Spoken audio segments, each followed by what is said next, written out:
Nagaan Waaqayyoo isiniif haa baay'atu. Daawwattootaa fi dhaggeeffattoota Birmaduu Miidiyaa akkam jirtu nagaa keessanii? Kuni hambisaa bal'inaati. Guyyaa har'aatti sagantaa gabaabduu tokko waan xinnoo ishee nama kofalchiisuu qabdii garuu barnoota nuuf ta'a jedheen amana. Isa fudhadheen gara keessan dhufe. Gidduu kana baay'een keessanii akkuma beektanii Oromoon waan tokko irratti quuqqama qabu miidhaatti dhaga'ame qalbii isaa kan miidhu waan Oromoon abdatu waan Oromoon ilaallatu kan busheessu qabsoon godhamu qabsoo bakkee wajjiniin goonu ta'uu dhiisee gara keessaa dhimma keessoo kan fakkaatu wayii dhalate. Namni inni kaan maaltu sin miidhe, maaltu sin dhibe, maa dubbii isaa akka salphaatti hin ilaaltanii kan jedhu jira. Namni dubbiin isaa isa dhibee boqonnaa isa dhowwatee mataa bowwuutti ta'ee kanarraan kan ka'ee yaada isaa ibsachuu fi namni carraaqu hedduunis jira. Dubbii kana yeroo laalu maaliif laata dubbiin kun kan jedhu. Kanaaf mata dureen amma agartan kun soogidda gibeeti galu kan jedhu. Oduu gabaabduu tokko kan seenaa Oromoo keessa jiruun isa mee waliin dhaggeeffanneetu kana booddee walitti deebina. Namichi tokko gibee dhaqee soogidda bitatee gala ture jedhani. Namichi kun karaa dheeraa utuu deemu aduun itti dhiinaan mana gobbaanii isaaniitti goree bule. Gobbaanii jechuun nama obboleettii haadha manaa ofii fuudhe jechuudha. Namichi dadhabee dhufee yeroo inni rafee jirutti jarri halkan ka'aniitu soogidda isaa keessaati luluqqifatanii bakka soogidda sanaa immoo waddeessa qirixame galchani. Namichi kana hin beekne ganama ka'ee harree isaa fe'ateetu jara galateeffatee sokke. Deemee mana isaa ga'ee yeroo soogidda isaa sana gadi buusee ilaalu soogidda jiru keessaatti kaan luluqqifamee bakka immoo waddeessi bu'ee arge. Yeroo kana argu dubbiin kun maal akka ta'e galeef.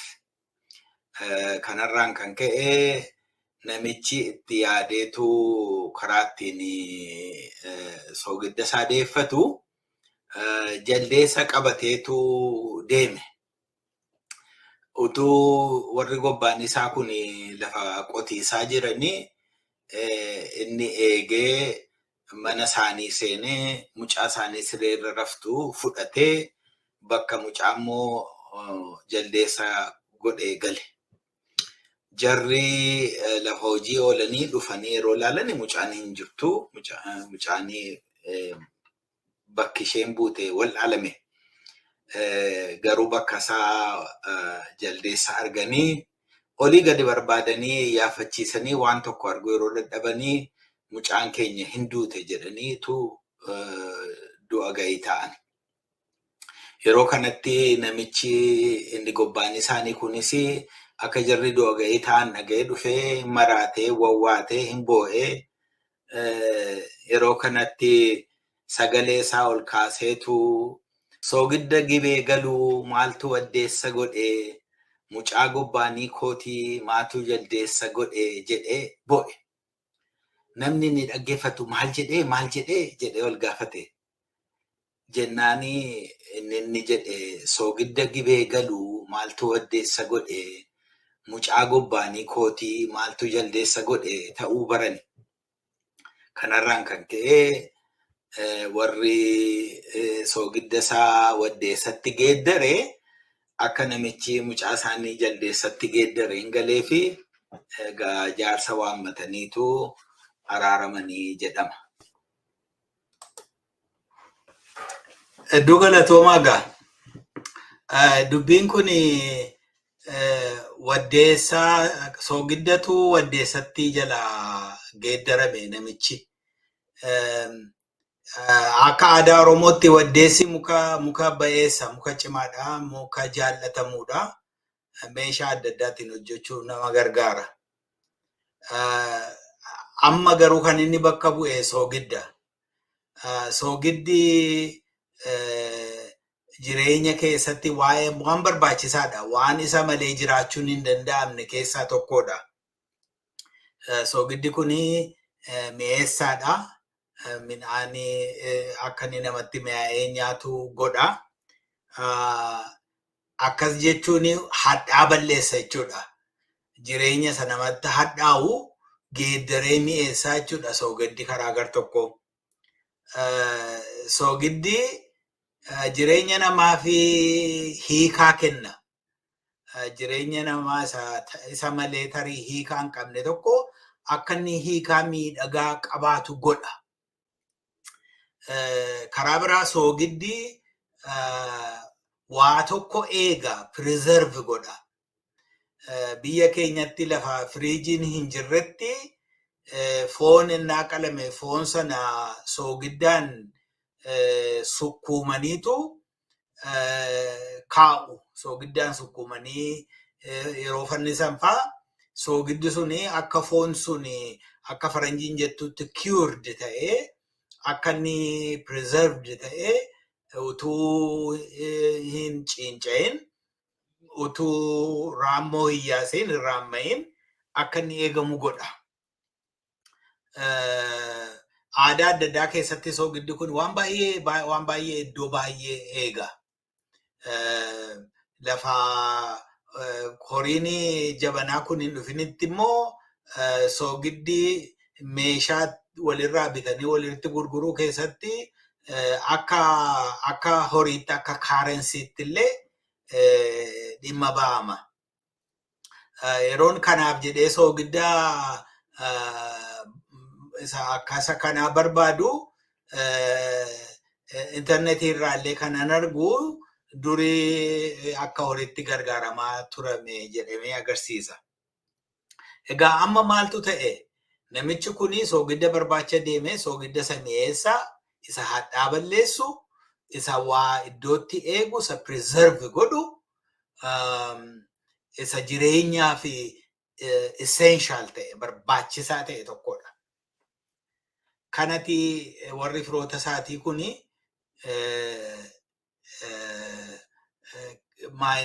waddeessa qirixaniitu jalaa geeddarani.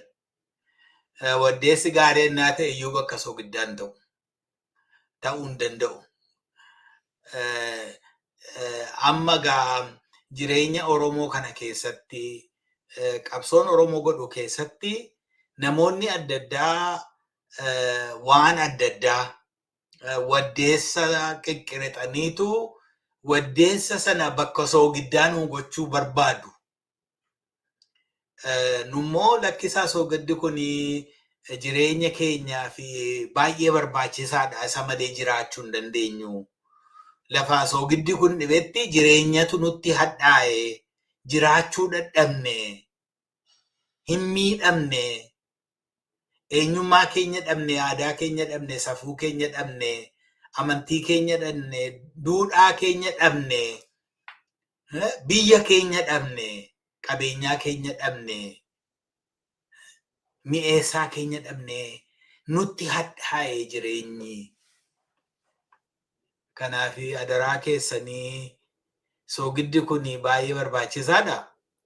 Soogidda kana waddeessaan nu jalaa hin geeddarinaa isa jedhu irratti namni yoo quuqame, namni kana irratti ka'ee ba'ee yoo boo'e, namni kana irratti ka'ee yoo falmate, namni kana irratti ka'ee waan baay'ee yoo dubbate kun dubbii sirrii natti fakkaata. Dubbii sirriiti. Adaraa keessanii firootni keenyas eenyus haa ta'u eenyu soogidda keenya waddeessa qirixameen nu jalaa geeddaruu hin yaadina. Yoo sun ta'ee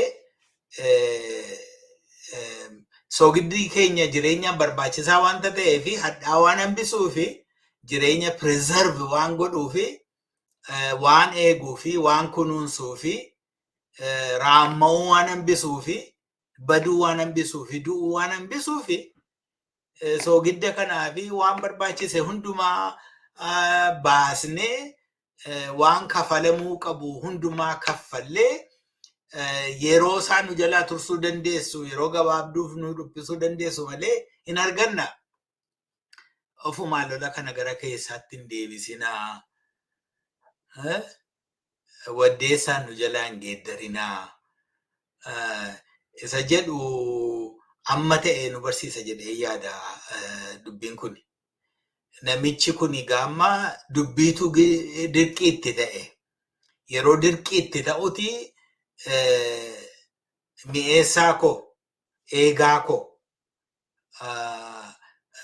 isa tortoruu hambisu, isa jireenyaaf na barbaachisu yoo na jalaa fudhattanii isa kana akka qoosaatti ni ilaallu.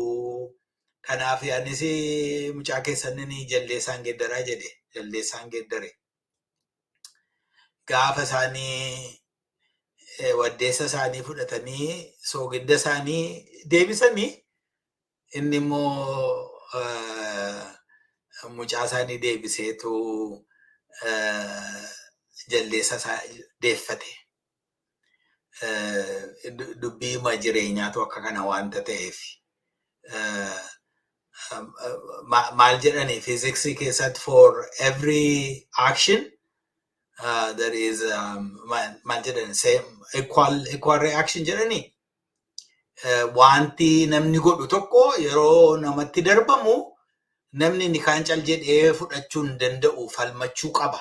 Jireenyumatu kana nama gaafata. Falmachuutu namarra jira, diduutu namarra jira. Diduun kun karaa fedhe isa mul'atu.